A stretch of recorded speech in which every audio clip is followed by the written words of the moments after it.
God has a plan for the whole world. Because Jesus' sacrifice took the place of Adam, who sinned, there will be a resurrection of everyone who ever lived. Those who choose to live a faithful life of sacrifice for God in this lifetime will receive a special heavenly reward. But what about the rest of the world? How can we be sure that God will resurrect everyone? Does everyone really deserve it? Well, Romans 3:23 tells us that all have sinned and come short of the glory of God. So the answer is actually no. None of us deserve anything because we are all sinners. But it's by the grace of God and because Jesus paid the price of Adam's sin that the whole world will have this opportunity. Acts 24:15 very clearly tells us that there will be a resurrection of the dead, both of the just and unjust. The scriptures are clear. There will be a resurrection of everyone who has ever lived. What will everyone be resurrected to? In the book of Matthew, Jesus tells us to pray to God that his kingdom come and his will be done on earth as it is in heaven. That means that God will make a kingdom here on earth similar to the kingdom of heaven.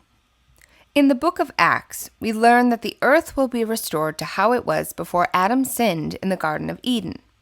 Even more importantly, man will be restored. The fulfillment of these expectations aren't going to automatically be a quick, easy fix. In fact, we learn in Revelation that it will take up to 1,000 years for everything to be fully restored. Satan and his followers will be removed from the scene, while mankind learns righteousness. At the end of this 1,000-year period, Satan will be released for his one final attempt to get more followers. But the vast majority of people will not follow Satan because they will have just had 1,000 years to become perfect again and realize how good God is. They will have received 1,000 years of being blessed by those in heaven.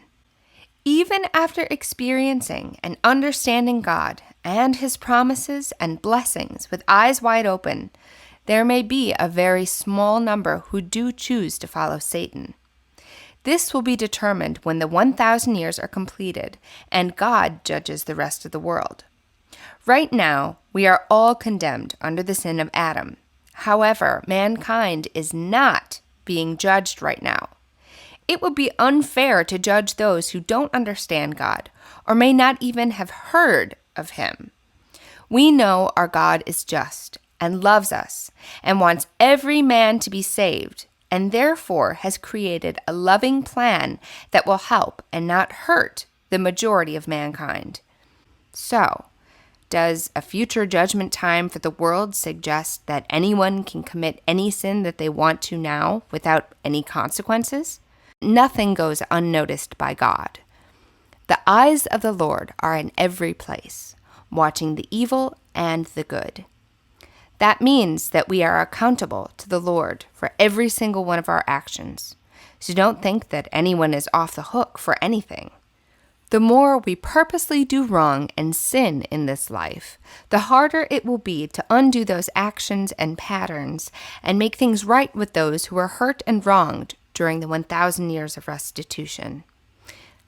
The point is that we cannot do the judging now. That is up to God. It will be in the future, and he will implement perfect judgment.